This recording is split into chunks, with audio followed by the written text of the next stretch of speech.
ഇവര് 3 പേരും കൂടെ പ്ലാൻ ചെയ്ത് ആരെയൊക്കെ നോമിനേറ്റ് ചെയ്യണം എന്നൊക്കെ ഒരു പ്ലാൻ ചെയ്തുകൊണ്ടിരിക്കുന്നത്. പക്ഷെ ഇങ്ങനെ ഒരു പ്ലാനിങ് പാടുണ്ടോ ബിഗ് ബോസിൽ? ഒരു പെങ്ങളുകുട്ടി കാർഡ് എടുത്ത് ഇറക്കി കളിക്കുകയാണ് എന്ന് വരുത്തി തീർക്കാൻ അവിടെ ഈ പറയുന്ന അനുമോൾ ശ്രമിക്കുന്നുണ്ട്. അതാണ് ഞാൻ പറഞ്ഞത്, ഇനി എക്സ്പോസ് ആകാൻ പോകുന്നത് അനുമോളാണ്. അക്ബർ പറയുന്നത്, ഞാൻ ജിസേലിനെ നോമിനേറ്റ് ചെയ്ത് കഴിഞ്ഞാൽ അവിടെ ജിസേൽ പിണങ്ങും. ഇവിടെ പലരും ഇത് കത്തിക്കാൻ വേണ്ടി ഇരുന്നതാണ്, അവർക്കും മുഖത്തേറ്റ ഒരു അടി തന്നെയായിരുന്നു ഇതെന്ന്. പക്ഷെ ഷാനവാസ് പറയുന്നുണ്ട്, ശരിയാണ്. ബിഗ് ബോസ് മലയാളം സീസൺ 7 ഏതായാലും സൺഡേ എപ്പിസോഡ് എല്ലാവരും കണ്ടു കാണും. പ്രത്യേകിച്ച് ഒന്നുമില്ല. എന്താന്ന് വെച്ചാൽ ചോദിക്കേണ്ടി വന്നാൽ പലതും ചോദിക്കേണ്ടി വരും. അപ്പോൾ ഷാനവാസിന്റെയും നവീന്റെയും വിഷയം എടുത്തിടേണ്ടി വരും. അതുപോലെ ആര്യൻ, റന, ഈ വിഷയങ്ങളിലേക്കൊന്നും കടന്നില്ല. സ്മൂത്തായ രീതിയിൽ എല്ലാം പരിഹരിച്ചു. പിന്നെ എടുത്തു പറയേണ്ടത് ലാലേട്ടൻ കാണിച്ച ഇറങ്ങിപ്പോക്ക്. എന്നാ നിങ്ങൾ അങ്ങ് ചെയ്തോ, ഞാനങ്ങ് പോവാ ബിഗ് ബോസ് എന്ന് പറഞ്ഞിട്ട് ദേഷ്യപ്പെട്ട് ഇറങ്ങിപ്പോകുന്നത്. പക്ഷെ പഴയതുപോലുള്ള ഒരു എഫക്റ്റ് ഒന്നും അതിനുണ്ടായില്ല. ഇത് പറയുമ്പോൾ അവിടെ നമ്മൾ പ്രത്യേകം എടുത്തു പറയേണ്ട ഒരു കാര്യമുണ്ട്. ലാലേട്ടൻ ആദ്യമേ പറയുന്നുണ്ട്, അവിടെ നിങ്ങളെല്ലാവരും ഇവിടെ ഇരിക്കുക, ഞാൻ പറയുന്നവർ മാത്രം വെളിയിലേക്ക് പോവാ എന്ന് പറയുന്നുണ്ട്. എന്നിട്ട് ഓരോ ചീട്ട് വീതം എടുത്തിട്ട് എല്ലാവരോടും പറയുന്നുണ്ട്, അവരെല്ലാം പോകുന്നുണ്ട്. എവിക്ഷൻ പ്രക്രിയയാണ്. പക്ഷെ അവിടെ ആദില സേവ് ആയപ്പോൾ നൂറ ആദ്യം ഇറങ്ങിപ്പോകുന്നു, അതിന് പുറകിൽ ഈ പറയുന്ന അനുമോള് പോകുന്നു. അതാണ് ലാലേട്ടൻ ഇഷ്ടപ്പെടാതിരുന്നത്. അവിടെ അനുമോളും നൂറയും കാണിച്ചത് വലിയൊരു തെറ്റ് തന്നെയാണ്. ഒരിക്കലും നമ്മൾ അതിനെ സപ്പോർട്ട് ചെയ്യാൻ പറ്റത്തില്ല. എന്താന്ന് വെച്ചാൽ അവിടെ ആദ്യമേ പറഞ്ഞിട്ടുണ്ട്, ഇന്നതാണ് റൂൾസ്, ഇന്നതാണ് പാലിക്കേണ്ടത് എന്ന്. പക്ഷെ അത് എന്ത് സന്തോഷത്തിന്റെ മേളിലാണെങ്കിലും അത് ഇറങ്ങിപ്പോയതിനോട് എനിക്ക് യോജിക്കാൻ എനിക്ക് ബുദ്ധിമുട്ടുണ്ട്. ശരിയാണ്, ലാലേട്ടൻ വേണ്ടാത്ത കാര്യങ്ങൾക്കെല്ലാം അനുമോളോട് ദേഷ്യപ്പെടാറുണ്ട്, അനുമോളെ വഴക്ക് പറയാറുണ്ട്. ഇതൊക്കെ നമ്മൾ വീഡിയോ ചെയ്തിട്ടുമുണ്ട്. ലാലേട്ടന് എന്തായാലും ദേഷ്യം വരും. എന്നുവെച്ചാൽ ലാലേട്ടൻ പറഞ്ഞത് കേൾക്കാതിരിക്കുമ്പോൾ, അത് എന്ത് എക്സൈറ്റ്മെന്റിന്റെ ഇതിലാണെങ്കിലും അവിടെ ഇരിക്കുന്നവരുടെയും കൂട്ടുകാരൊക്കെ അവിടെ നിൽപ്പുണ്ട്. അവർക്ക് വേണ്ടപ്പെട്ടവരെല്ലാം വെളിയിൽ എവിക്ഷൻ എന്താണെന്ന് അറിയാൻ വേണ്ടിയിട്ട് അവരെല്ലാവരും ഇരിപ്പുണ്ട്. പക്ഷെ അവരാരും കാണിക്കാത്ത ഒരിത് അവിടെ ഈ പറഞ്ഞ നൂറയും അനുമോളും കാണിച്ചത്. പക്ഷെ അതിന് ഇറങ്ങി പോകണമായിരുന്നോ ലാലേട്ടൻ എന്ന് ചോദിച്ചാൽ ഒരിക്കലും ഇറങ്ങി പോകണമായിരുന്നു എന്ന് ഞാൻ പറയില്ല. പക്ഷെ പുള്ളിക്ക് എന്തോ ആ സമയത്ത് ഇഷ്ടപ്പെട്ടില്ല, ഇറങ്ങിപ്പോയി. പക്ഷെ ഇതിനെ ഞാൻ ന്യായീകരിക്കുന്നുമില്ല. എന്നാൽ പ്രത്യേകിച്ച് അവിടെ എനിക്ക് രണ്ടാമതൊരു സൈഡ് പറയാനുള്ളത്, ഈ സാഹചര്യത്തിൽ ആര്യനായിരുന്നു എങ്കിൽ, ജിസയിൽ ഇറങ്ങിപ്പോയിരുന്നു എങ്കിൽ ലാലേട്ടൻ ഇങ്ങനെ പ്രതികരിക്കുമോ? ഒരിക്കലും പ്രതികരിക്കത്തില്ല. അത് കറക്റ്റ് കാര്യമാണ്. തിരിച്ച് ജിസയിലാണ് അവിടെ എങ്കിൽ ആര്യൻ ഇറങ്ങിപ്പോയെന്ന് പറഞ്ഞാലും അതൊരു വേറെ രീതിയിലേക്ക് മാറ്റി, അതൊരു ഫ്രണ്ട്ഷിപ്പിന്റെ രീതിയിലൊക്കെ മാറ്റും ലാലേട്ടന് പ്രത്യേകിച്ച് ഈ അനുമോളോടൊരു ദേഷ്യമുണ്ട്. നമ്മൾ നേരത്തെ വീഡിയോ ഒക്കെ ചെയ്തിട്ടുണ്ട്. ആ ദേഷ്യത്തിന്റെ മേളിൽ ആ ദേഷ്യം ഒന്നും കൂടെ ഊട്ടി ഉറപ്പിക്കുന്ന രീതിയിൽ എന്തെങ്കിലും ചെറിയൊരു കാര്യം കിട്ടിയാൽ തന്നെ ലാലേട്ടൻ ഈ പറയുന്ന അനുമോളെ എടുത്തിട്ട് കുറയും. പിന്നെ പ്രത്യേകിച്ച് ആ എപ്പിസോഡിൽ നമുക്ക് എടുത്തു പറയത്തക്കതായിട്ട് ഒന്നുമില്ല. പിന്നെ ഉള്ളതെന്ന് വെച്ചാൽ ഈ മറ്റുള്ളവർക്ക് നിവിന്റെയും ഷാനവാസിന്റെയും വിഷയം കത്തിക്കാൻ വേണ്ടി അവിടെ കാത്തിരുന്ന കുറച്ചു പേരുണ്ട്. അക്ബർ, ഒനീല്, അബി, ഇവർക്കെല്ലാം മുഖത്തേറ്റ ഒരു അടി തന്നെയായിരുന്നു ആ വിഷയത്തെക്കുറിച്ച് കൂടുതൽ സംസാരിക്കാതിരുന്നത്. അതിന്റെ ഒരു ചുരുക്ക് അവരുടെ മുഖത്ത് കാണാനുമുണ്ട്. നെവിനും പ്രതീക്ഷിച്ചിരുന്നത് ഇപ്പൊ ചോദിക്കുമെന്നാണ്. നെവിനോട് ചോദിച്ചു കഴിയുമ്പോൾ നെവിൻ കാര്യം പറയും, അതിനുശേഷം അക്ബറിനോട് ചോദിക്കും. ഇങ്ങനെ ഓരോരുത്തരോട് ചോദിക്കുമ്പോഴത്തേക്ക് അപ്പൊ അറ്റാക്ക് ചെയ്യാനുള്ള സാധനങ്ങളൊക്കെ അവർ റെഡിയാക്കി വെച്ചിരുന്നു. പക്ഷെ എല്ലാം വെള്ളത്തിൽ വരച്ച വര പോലെ ആയിപ്പോയി.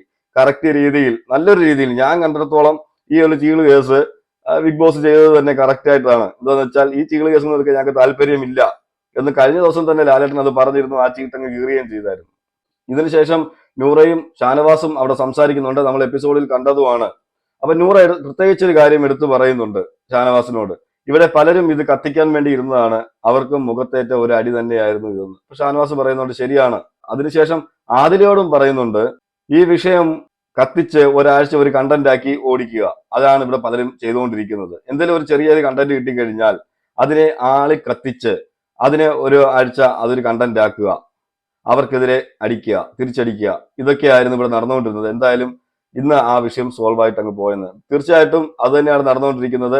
അതിന്റെ മെയിൻ ആൾക്കാരാണ് ഈ അക്ബറും ഒനീലും ഈ പറഞ്ഞ അബിയും. അവരാണ് ഈ കത്തിക്കലിന്റെ മെയിൻ ആൾക്കാർ. ഇപ്പോൾ ഞാൻ ലൈവിൽ കണ്ട ഒന്ന് രണ്ട് കാര്യങ്ങൾ. ലൈവിലെ നോമിനേഷനെ കുറിച്ച് സംസാരിക്കുന്നുണ്ട് ഒനീലും ഈ പറഞ്ഞ അബിയും അക്ബറും കൂടി. ആ സമയത്ത് ഒനീൽ പറയുന്നുണ്ട്, ഞാൻ എന്തായാലും ജിഷിനെ ഞാൻ നാളെ നോമിനേറ്റ് ചെയ്യും എന്നുള്ളത്. അപ്പൊ ഈ പറയുന്ന അക്ബറും പറയുന്നുണ്ട്, ഞാനും നോമിനേറ്റ് ചെയ്യും എന്നുള്ളത്.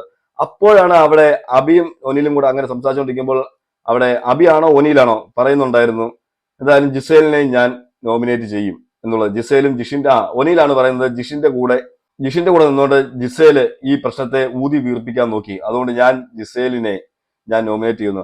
ഉടനെ തന്നെ അക്ബർ അവിടെ പറയുന്നുണ്ട് ഞാൻ ചെയ്യില്ല എന്നുള്ളത്. ഞാൻ ചെയ്തു കഴിഞ്ഞാൽ പിന്നെ അവളുടെ മുഖം കാണണം, എന്നിട്ട് ആ ദേഷ്യപ്പെട്ട രീതിയിൽ നടക്കും, ഇതൊന്നും വയ്യ, അതുകൊണ്ട് ഞാൻ ചെയ്യില്ല എന്ന് പറയുന്നുണ്ട്. അപ്പൊ ഇതാണോ അവിടുത്തെ നോമിനേഷൻ? ജിസേലിനെ പിണക്കാൻ വയ്യ അക്ബറിന്.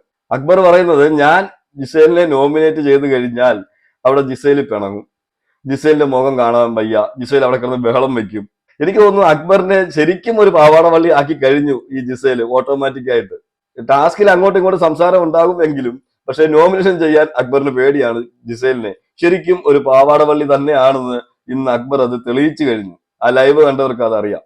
അതുപോലെ തന്നെ എനിക്ക് മറ്റൊരു കാര്യം പറയാനുള്ളത്, എന്തായാലും അവിടെ നോമിനേഷനെ കുറിച്ചുള്ള ചർച്ചകൾ നടക്കുന്നുണ്ട്. ഇവർ 3 പേരും കൂടെ പ്ലാൻ ചെയ്ത് ആരെയൊക്കെ നോമിനേറ്റ് ചെയ്യണം എന്നൊക്കെ ഒരു പ്ലാൻ ചെയ്തുകൊണ്ടിരിക്കുന്നത്. പക്ഷെ ഇങ്ങനൊരു പ്ലാനിങ് പാടുണ്ടോ ബിഗ് ബോസിൽ? ഞാൻ 1 മുതൽ 7, 6 വരെയുള്ള സീസൺ കണ്ടതിൽ അങ്ങനെ ചെയ്താൽ തന്നെ, അങ്ങനെ സംസാരിച്ചാൽ തന്നെ ബിഗ് ബോസ് വിളിച്ച് പറയുമായിരുന്നു നിങ്ങൾ നോമിനേഷനെ കുറിച്ചുകൂടെ സംസാരിക്കാൻ പാടില്ല പരസ്പരം എന്ന്.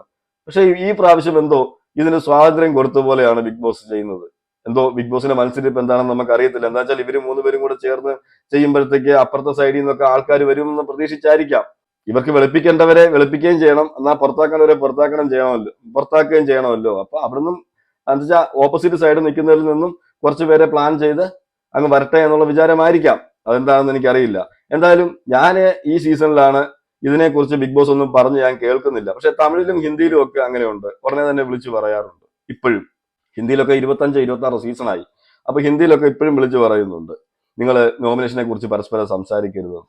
പക്ഷെ ഇവിടെ എന്തോ അക്ബറിന് സ്വാതന്ത്ര്യം കൊടുത്ത പോലെയാണ്. അക്ബർ പ്ലാൻ ചെയ്യുന്നു, അത് ഒനിയിൽ അവരുടെ ഒരു ഗ്യാങ് പ്ലാൻ ചെയ്യുന്നു. ആ പ്ലാനിങ്ങിന്റെ രീതിയിലാണ് നോമിനേഷൻ പൊയ്ക്കൊണ്ടിരിക്കുന്നതും.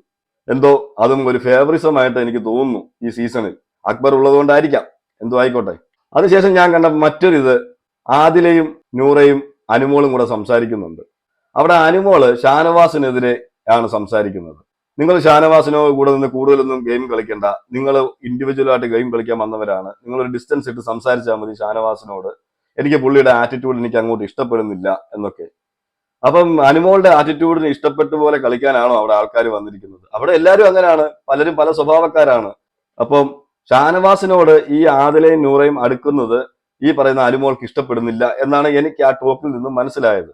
അനുമോൾ അതുപോലെ തന്നെ പല കാര്യങ്ങളും നിവിന്റെയും ഷാനവാസിന്റെയും വിഷയങ്ങളാണെങ്കിലും അവിടെ സംസാരിക്കുന്നുണ്ട് അനുമോള്. അപ്പോൾ അനുമോൾ പറയുന്ന മറ്റൊരു കാര്യമുണ്ട്, ലാലേട്ടൻ അവിടെ ഇത് സ്മൂത്ത് ആയിട്ട് ഡീൽ ചെയ്തത് കാരണം ഷാനവാസിന് കുറച്ച് അഹങ്കാരം വന്നിട്ടുണ്ട് എന്നുള്ളത്.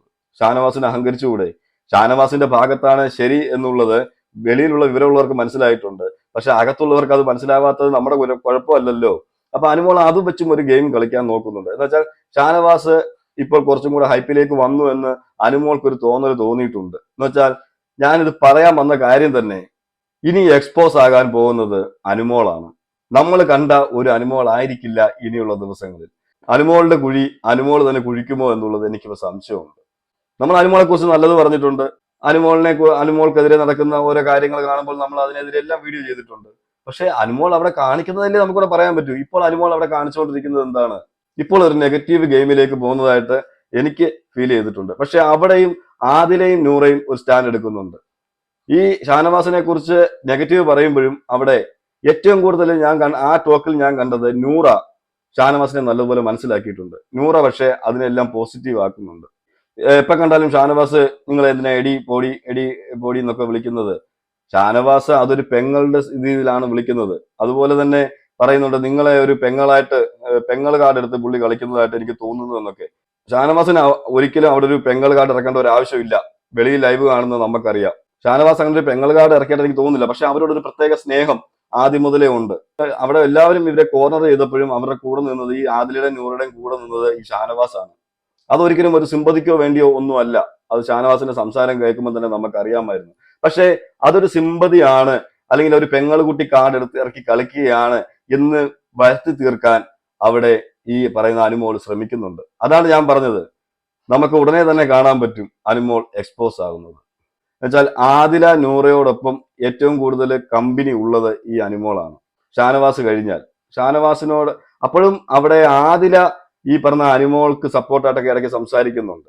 എന്താണെന്ന് വെച്ചാൽ ഞാനിപ്പോൾ ഡിസ്റ്റൻസ് ഇട്ടാണ് സംസാരിക്കുന്നത്, ഞങ്ങൾ അല്ലെങ്കിൽ ഡിസ്റ്റൻസ് ഇട്ടാണ്, പിന്നെ മറ്റേ വിഷയം വന്നപ്പോൾ മാത്രമേ ഉള്ളൂ എന്നുള്ള രീതിയിലൊക്കെ സംസാരിക്കുന്നുണ്ട്. പക്ഷെ നൂറ അവിടെ പറയുന്നുണ്ട്, എനിക്ക് ഇതുവരെ അങ്ങനെ ഫീൽ ചെയ്തിട്ടില്ല, നമ്മൾ അങ്ങനെയൊന്നും സംസാരിക്കേണ്ട ആവശ്യമില്ല എന്നുള്ള രീതിയിൽ ഷാനവാസിനെ സപ്പോർട്ട് ചെയ്ത് സംസാരിക്കുന്നുണ്ട്. ഞാനതാണ് പറഞ്ഞത്, ഏറ്റവും കൂടുതൽ ഈ ആദില നൂറയിൽ തന്നെ ഏറ്റവും കൂടുതൽ സ്നേഹം ഈ പറഞ്ഞ ഷാനവാസിന് നൂറയോടാണ്.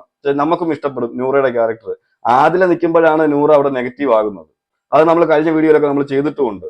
അപ്പൊ ഇവിടെ ഇപ്പോൾ അനുമോൾ ശ്രമിച്ചുകൊണ്ടിരിക്കുന്നത് ഷാനവാസിനെതിരെ ഒരു നെഗറ്റീവ് ഗെയിം, ആ ഗെയിമാണ് ഇപ്പൊ പുറത്തെടുത്തിരിക്കുന്നത്. ഇത് ഈ പറയുന്ന അനുമോൾക്ക് വലിയൊരു അപകടം ചെയ്യും. എന്നുവെച്ചാൽ ഗെയിം മാറിക്കൊണ്ടിരിക്കുകയല്ലേ, അപ്പോൾ എന്തും സംഭവിക്കാം. ഇന്ന് നെഗറ്റീവ് ആയവർ നാളെ പോസിറ്റീവ് ആകാം, നാളെ പോസിറ്റീവ് ആയവർ ഇന്ന് നെഗറ്റീവ് ആകാം. അത് നമ്മളുടെ മുന്നിൽ തന്നെ ഉണ്ട്. ഈ ആദില നൂറയ തന്നെ, അതിനകത്ത് ആദില പോസിറ്റീവിൽ നിന്നും പെട്ടെന്ന് നെഗറ്റീവിലേക്ക് അടിച്ച് താഴെ പോയ ഒരാളാണ് ആദില. പക്ഷെ ഇപ്പോൾ അതൊന്ന് ശരിയാക്കാൻ കിട്ടിയ ഒരു അവസരമാണ് ആദിലയ്ക്ക്. അതെനിക്ക് തോന്നുന്നു ആദില അത് ബുദ്ധിപൂർവ്വം കൈകാര്യം ചെയ്യുകയാണെങ്കിൽ ആദിലയ്ക്ക് കുറച്ചുകൂടെ ഒന്ന് മേളിലോട്ട് വരാം, 2-3 എവിക്ഷനിൽ നിന്ന് രക്ഷപ്പെടാൻ പറ്റുമെന്ന് എനിക്ക് തോന്നുന്നു. പക്ഷെ നൂറ ഇതിൽ നിന്നൊക്കെ ഒരുപാട് വ്യത്യസ്തമാണ്. നൂറ അവിടെ ഉള്ളവരെല്ലാം പഠിച്ചു വെച്ചിട്ടുണ്ട്. അതുപോലെ ഷാനവാസിനെ നല്ല രീതിയിൽ പഠിച്ചു വെച്ചിട്ടുണ്ടെന്നാണ് എനിക്ക് തോന്നുന്നത്. ഇവർ രണ്ടുപേരുമുള്ള ഒരു ബോണ്ട് കാണുമ്പോൾ, ഷാനവാസും നൂറയും തമ്മിലുള്ള ഒരു ബോണ്ട് കാണുമ്പോൾ. പക്ഷെ ഇതൊന്നും ഇഷ്ടപ്പെടുന്നില്ല. ആർക്ക്? ഈ അനുമോൾക്ക് ഇഷ്ടപ്പെടുന്നില്ല എന്നാണ് എനിക്ക് ഇന്നത്തെ ആ ഒരു ലൈവിൽ നിന്നും എനിക്ക് മനസ്സിലായത്. ലൈവ് കണ്ട നിങ്ങൾ കമന്റ് ചെയ്യുക എന്താണെന്നുള്ളത്. നിങ്ങൾ ഫാനിസും ഒക്കെ മാറ്റി വെച്ചിട്ട് ലൈവ് കണ്ടവർ മാത്രം കമന്റ് ചെയ്യുക. പക്ഷെ ഇതിനെ പല വീഡിയോസും ഞാൻ അതിനുശേഷം ഞാൻ ചുമ്മാ വീഡിയോസ് സ്ക്രോൾ ചെയ്ത് ഞാൻ മുകളിലോട്ട് പോയപ്പോൾ ഞാൻ യൂട്യൂബിൽ കണ്ടത് അത് അനുമോളെ സപ്പോർട്ട് ചെയ്താണ് സംസാരിച്ചിരിക്കുന്നത് പല യൂട്യൂബേഴ്സും അതിനകത്ത്. പക്ഷെ എനിക്ക് അതിനകത്ത് അനുമോളെ സപ്പോർട്ട് ചെയ്യാൻ എനിക്ക് തോന്നുന്നില്ല. കാരണം അനുമോൾ എക്സ്പോസ് ആയിക്കൊണ്ടിരിക്കുന്നു എന്നാണ് എനിക്ക് ഇപ്പോൾ പറയാനുള്ളത്. ഇന്നത്തെ ആ ഒരു വിഷയത്തിൽ എന്തോ അനുമോളുടെ ഗെയിമിൽ ഒരു ചേഞ്ച് വന്നതായിട്ടും സ്വഭാവത്തിൽ ചെറിയൊരു ചേഞ്ച് വന്നതായിട്ടും എനിക്ക് ഫീൽ ചെയ്തു. എന്തായാലും നിങ്ങൾ നിങ്ങളുടെ അഭിപ്രായങ്ങൾ കമന്റ് ചെയ്യുക. നമുക്ക് കാത്തിരുന്ന് കാണാം ഇനി മുന്നോട്ട് എങ്ങനെയാണെന്നുള്ളത്. ഓക്കെ, നമുക്ക് മറ്റൊരു വീഡിയോ നമുക്ക് കാണാം.